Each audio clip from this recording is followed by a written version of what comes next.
ہجرت کرتے ہیں وہ بہت زیادہ. نہیں وہی ہے. نہیں ہجرت میں تو نصرت ہے. اس کو خیال رکھنا چاہیے. اتر پردیش وغیرہ میں جو پریشانی ہے, راجستھان میں پریشانی ہے اور دوسرے ایریاز میں ہے, مدھیہ پردیش یا دوسرے, وہ یہ ہے کہ ادارے تو پرانے موجود ہیں لیکن وہ تمام کے تمام لٹیگیشن میں پھنسے ہوئے ہیں. آپس میں مینجمنٹ کمیٹی جو ہے کہ کون ان پہ قبضہ کرے, یہ بھی ہماری بربادی کا سبب بنا ہوا ہے. اور ہماری جو قیادت ہے اس کی, یعنی جو میں کسی ایک جماعت کی نام نہیں لے رہا ہوں, ان کے ایجنڈے میں تعلیم اور صحت اس طرح نہیں ہے ترجیحی بنیادوں پہ جیسی ہونی چاہیے, جبکہ ڈاؤن وندھیاس جو ہے منظر نامہ بالکل دوسرا ہے. یہ مجلس اتحاد المسلمین 1962 سے پرانے حیدرآباد شہر پہ اپنا ایک تسلط بنائے ہوئے ہے, دبدبہ قائم ہے, لیکن ساتھ میں انہوں نے کیا کیا, انہوں نے ساتھ میں عبد الواحد اویسی پولی ٹیکنک بھی قائم کیا اور سلطان صلاح الدین اویسی جو سالار ملت کہلاتے تھے ان کے نام پہ ایک انہوں نے میڈیکل ریسرچ انسٹیٹیوٹ کیا, انہوں نے دارالسلام کوآپریٹو بینک قائم کی. تو معلوم یہ ہوا کہ اس طرح سے وہاں پہ منظرنامہ. اب کرناٹکا میں آپ چلے جائیے تو عالمین کی پوری تحریک ہے, بالکل. کیرالہ میں آپ چلے جائیے سوسائٹی ہے, اس کے بہت ساری برانچز ہیں, مسلم ایجوکیشن سوسائٹی ہے اس کا ہے, تو وہاں پر منظرنامہ تھوڑا دوسرا ہے. اچھا گلبرگہ شریف کا بھی اگر دیکھ لیجئے, نہیں گلبرگہ کی تو ایک مثال ہے سر. نہیں میں اس پہ آپ سے بہت اچھی بات آپ نے چھیڑ دی. یہ بہت دلچسپ بات ہے کہ خانقاہیں جو ہیں وہ تعلیم کے فروغ میں اہم بنیادی رول ادا کر رہی ہیں. بالکل. قادریہ سلسلے کی سب سے بڑی خانقاہ امارہرہ کی ہے, وہ البرکات کے ادارے کے نام سے ادارے چلا رہے ہیں. علی گڑھ جائیے تو بلڈنگ دیکھ کے بھی تعجب کیجیے اور اسٹینڈرڈ دیکھ کے بھی وہ کیجیے. ماہرہ میں انہوں نے باقاعدہ لڑکیوں کی تعلیم کا ادارہ قائم کیا اور اس کے لیے روزانہ ٹیچرز جو ہیں انہیں علی گڑھ سے لے جاتے ہیں اور علی گڑھ واپس لاتے ہیں, کیونکہ وہاں رہنے نہیں چاہتے لوگ, مثال کے طور پر جو خواتین اساتذہ ہیں.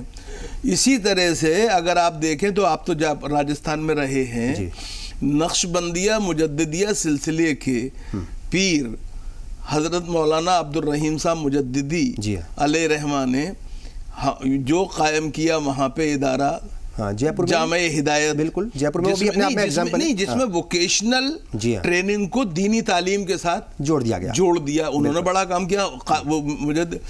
اسی طرح نظامیہ چشتیہ نظامیہ سلسلے کی خانقاہ ہے گلبرگہ شریف, اور اللہ ان کے درجات بلند کرے, سید محمد الحسینی صاحب بڑے پاشا جو تھے, انہوں نے انجینئرنگ کالج اور میڈیکل کالج ساری چیزیں, اور انہوں نے درگاہ کی آمدنی جو تھی اس کا استعمال کیا.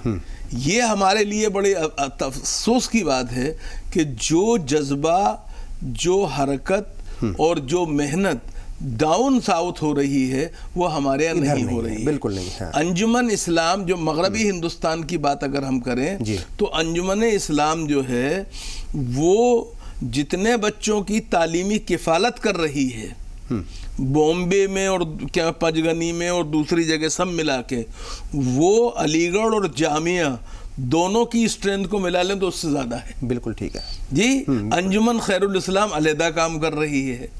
تو یہ گجرات کے اندر ابراہیم بوانی ٹیکنیکل انسٹیٹیوٹ جو ہے وہ ماڈل انسٹیٹیوٹ ہے گورنمنٹ آف گجرات اس زمانے میں بھی, جبکہ وہاں پہ مستقل بی جے پی کی سرکار ہے. اگر کوئی درخواست آتی ہے غیر مسلموں کی کہ ہم پولی ٹیکنک قائم کرنا چاہتے ہیں تو وہ کہتے ہیں کہ پہلے ابراہیم بوانی ٹیکنیکل انسٹیٹیوٹ جاؤ, اس کو دیکھو, اس سے سیکھو, پھر لے کے آؤ. تو معلوم ہوا کہ انوویٹو بھی ہے اور ریپلیکیبل بھی ہے. بالکل.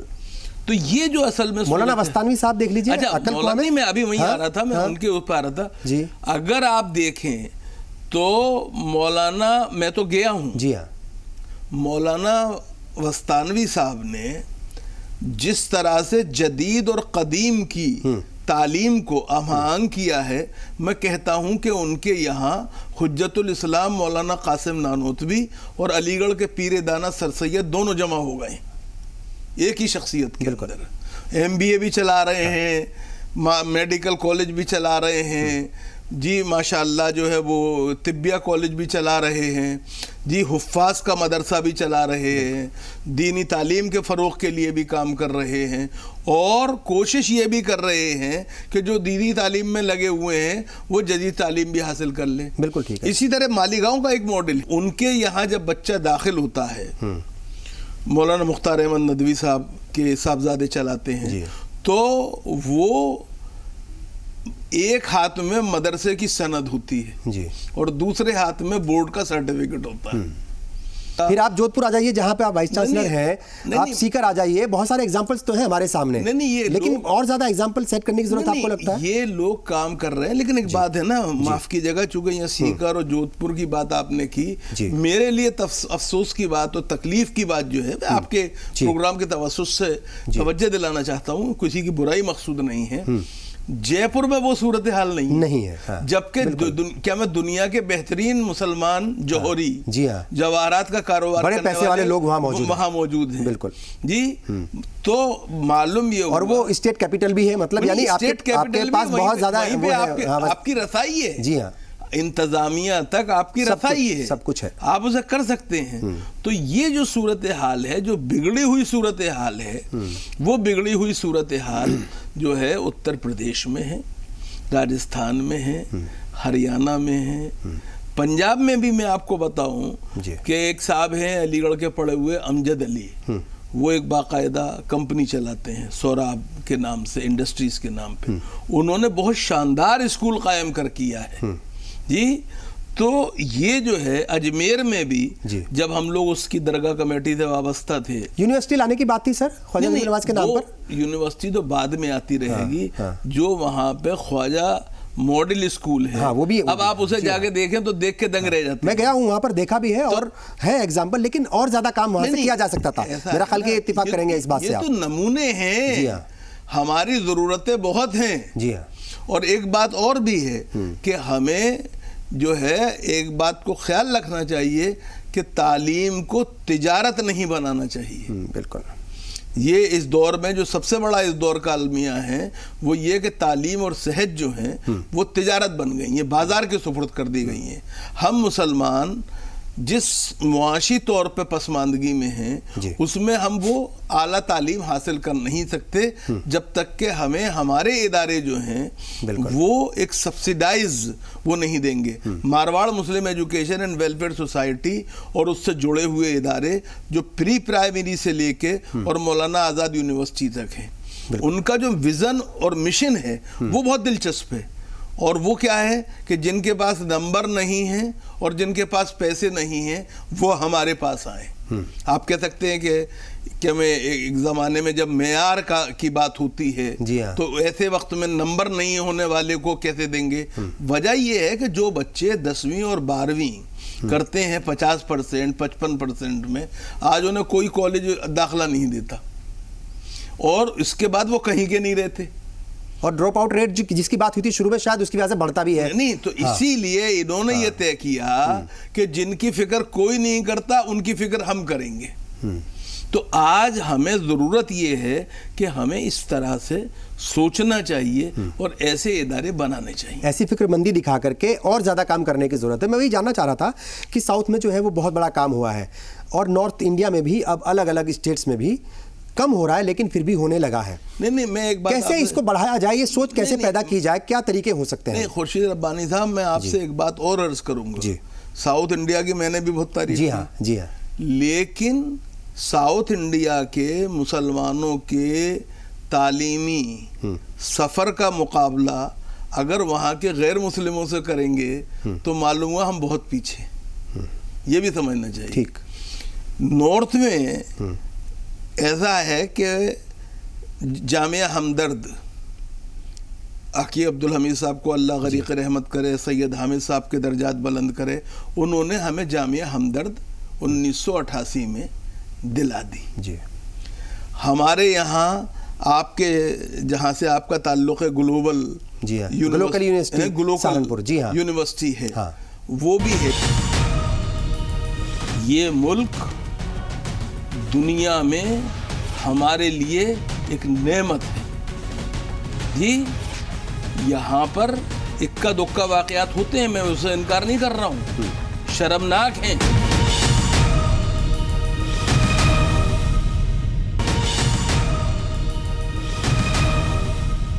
مائنورٹی کریکٹر جو ان یونیورسٹیز کا ہے, چاہے وہ ایم یو کی بات کر لیجئے یا جامعہ کی بات کر لیجئے, اب مرکزی حکومت جو ہے وہ جو ایفیڈیوٹ پیش کر رہی ہے کورٹ میں, وہ یہ کہہ رہی ہے کہ نہیں ہونا چاہیے.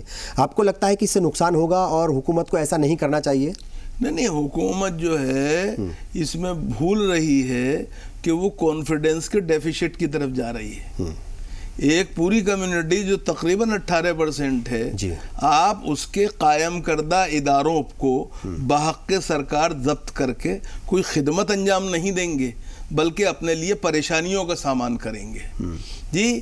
علی گڑھ ہو یا جامعہ ہو, کوئی بھی ادارہ ہو, ہمیں یہ نہیں بھولنا چاہیے کہ یہ بنیادی حقوق کی دفعہ 29 اور 30 جو ہیں جی ہاں وہ ان کے وجود کو ایک طرح سے ضمانت بخشتی ہیں جی. تو آپ علی گڑھ مسلم یونیورسٹی کے اقلیتی کردار سے اور جامعہ ملیہ اسلامیہ کے اقلیتی کردار سے کھلواڑ نہیں کر رہے ہیں, بلکہ آپ ہندوستان کے دستور جی کی ہاں, اس کے جو بنیادی حقوق ہیں ان سے کھلواڑ کر رہے ہیں. اور ایک بہت دلچسپ بات ہے کہ مسلمانوں پہ سارا نشانہ ہوتا ہے, لیکن میں آپ کے پروگرام کے توسط سے تمام اقلیتوں کو یہ بتانا چاہتا ہوں کہ پانی پت کو بچانے کے لیے, دہلی کو بچانے کے لیے پانی پت پہ لڑائی لڑنی پڑتی ہے. جو اقلیتوں کے تعلیمی ادارے ہیں ان کے وجود کو برقرار رکھنے کے لیے ضروری ہے کہ تمام اقلیتیں مل کے علی گڑھ اور جامعہ کے سلسلے میں ایک جٹ ہو جائیں, ورنہ علی گڑھ اور جامعہ کے بعد سینٹ اسٹیفنس کا نمبر آئے گا, خالصہ کالجز کا نمبر آئے گا, جین کالجز کا نمبر آئے گا. تو اس چیز سے بچنا چاہیے اور مل کر کے کام کرنا چاہیے. ایک بات آپ نے کہی تھی صاحب کہ یہ جو تعلیمی ادارے قائم ہو بھی رہے ہیں یا ہیں, وہ کھٹکتے ہیں حکومت کی نظروں میں اور افسر شاہی کی نظروں میں. وہ جو کھٹکنا ہے وہ کیوں ہے, وہ کیوں کھٹکتے ہیں؟ نہیں, دیکھیے بات یہ ہے کہ وہ ایک بات نہیں سمجھ رہے ہیں جی کہ سوال مسلمان کا نہیں ہے, ہندوستان کا ہے. بالکل. اس ملک کو 2020 یا 2025 جو بھی کہیے, کہ میں اے پی جے عبد الکلام نے تو 2020 کا خواب دیکھا تھا. جی ہاں 2020 کا جی, لیکن میں 2025 کا رہ دیتا ہوں اسے. یہ ملک اس وقت تک دنیا کے نقشے پر ایک مضبوط طاقت کے طور پہ نہیں ابھرے گا جب تک کہ سب مل کے ساتھ نہیں ہوں گے. بالکل. آپ 18% لوگوں کو پسماندہ رکھ کے تعلیمی اعتبار سے اور اقتصادی طور پہ بھارت ماتا کی کوئی خدمت نہیں کر سکتے. بالکل جی, اس کا ہمیں خیال رکھنا چاہیے جی. تو یہ مسلمانوں کے ساتھ زیادتی نہیں ہے, یہ بھارت ماں کے ساتھ زیادتی. بالکل. اچھا, چونکہ تعلیم کی بات ہو رہی ہے اور تعلیم اداروں کی کمی ہے, اس میں کہیں کوئی شک نہیں ہے, لیکن دوسری جانب ہمارے پاس جو دینی مدارس ہیں ان کا بڑا نیٹ ورک ہے. آپ کو لگتا ہے جو بڑا نیٹ ورک ہے اس کا صحیح استعمال کرنے کی ضرورت ہے قوم کو, اور کچھ نیا نصاب, جیسے آپ نے کہا کہ مطلب جو دینی تعلیم ہے یا جو روایتی تعلیم ہے اس کے ساتھ ساتھ آپ جو ہے وہ ماڈرن ایجوکیشن بھی دیں, تو کچھ بہترین کمبینیشن, جیسے ہمارے سامنے بہت سارے ایگزامپلس ہیں, چاہے وہ کلکوا کا ہو, چاہے وہ جے پور کا ہو, اور بہت سارے, یہ دو ہی نہیں بہت سارے ایسے ایگزامپلس ہیں. تو ان ایگزامپلس کو اور زیادہ بڑھانے کی ضرورت ہے, ایکسیٹ کرنے کی ضرورت ہے, اور جو تعلیمی اداروں کا نیٹ ورک ہے اس کا بہترین استعمال ہو. کیا کچھ کیا جا سکتا ہے؟ نہیں, دیکھیے میں ایک بات عرض کرتا ہوں کہ, اور علماء دین سے یہ گزارش کرتا ہوں آپ کے توسط سے, کہ اسلام میں علم کی دوئی کبھی نہیں تھی جی. یہ انگریز تھے جنہوں نے اپنے کولونیل رول کو اسٹیبلش کرنے کے لیے ہر چیز کو ڈیمولش کیا. صرف لال قلعے کے تخت کو تاراج نہیں کیا, بلکہ انہوں نے اپنے تعلیمی نظام کو نافذ کرنے کے لیے جو مسلمانوں کا تعلیمی نظام تھا اس کو بھی انہوں نے کیا میں دھوست کیا, منہدم کر دیا. انہوں نے ہمارا جو طریقہ علاج تھا ہندوستان میں، آیورویدا ہو یا یونانی ہو، سدھا ہو، جی اس کو انہوں نے ایلوپیتھک کے ذریعے بے دخل کرنے کی کوشش کی. ہماری پریشانی یہ ہے کہ ہم انگریزوں کے اس سازش کے نتیجے میں جو دوئی پیدا ہوئی تھی اس کے ہولڈرز بن گئے ہم. جی سوال یہ ہے، میں ہمیشہ ایک بات کہتا ہوں جو آپ کے حوالے سے پھر کہنا چاہتا ہوں، کہ جب دنیا میں ہارورڈ نہیں تھی، جب دنیا میں آکسفورڈ اور کیمبرج کا کوئی تصور نہیں تھا، جب MITs اور IITs نہیں تھے، جب all India institute of medical sciences نہیں تھے، ایسے وقت میں جن لوگوں نے اس ملک کو، دنیا کی چھوڑیے، اس ملک کو قطب مینار کی بلندی دی، تاج محل کا حسن دیا، لال قلعے کی پختگی دی، شاہجہانی مسجد کا تقدس دیا، وہ کہاں سے پڑھ کے آئے تھے؟ مدرسوں سے پڑھ کے آئے تھے. جی اگر مدرسے کل وہ لوگ پیدا کر سکتے تھے تو آج کو نہیں پیدا کر سکتے. تو اس ڈوئلٹی کو ختم کرنے کی ضرورت ہے، اس ثنویت کو ختم کرنے کی ضرورت ہے، اس دوئی کو ختم کرنے کی ضرورت ہے. تو آج بھی جو چیلنج ہے وہ ماڈرنائزیشن اور مدرساز کا نہیں ہے، بلکہ چیلنج یہ ہے کہ ہم اپنے شاندار ماضی کی بازیافت کس طرح کر سکتے ہیں، اور مفتی، قاضی، مفسر، محدث، متکلم، فقیہ کے ساتھ ہم کس طرح سے ان مختلف میدانوں میں لوگ پیدا کر سکتے ہیں. آپ کو لگتا ہے ایسا ہوگا؟ چونکہ یہ ذہنیت ہے، ایسا لگتا ہے کہ اگر ہم قرآن کے ساتھ سائنس کو پڑھائیں گے تو شاید کمبینیشن صحیح نہیں ہوگا. آج بھی بہت سارے مدارس کا یا مدارس چلانے والے انتظامیہ کمیٹی کا یہی سوچنا ہے. دیکھیے ایسا ہے، معاف کیجیے گا، اس میں کتنے وہ سچے ہیں اس سوچ میں مجھے تھوڑا شک ہے، معافی کے ساتھ.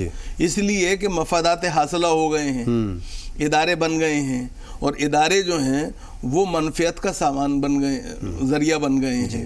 تو لوگ اپنے کاروبار کو سے دستبردار نہیں ہونا چاہتے. لیکن ایک بات یہ نہیں بھولنی چاہیے کہ اسلام میں اور سائنس میں کوئی تصادم نہیں ہے. سر سید نے ایک بہت اچھی بات کہی تھی، اور میں سمجھتا ہوں کہ اس کو ہر آدمی کو اس پہ غور کرنا چاہیے.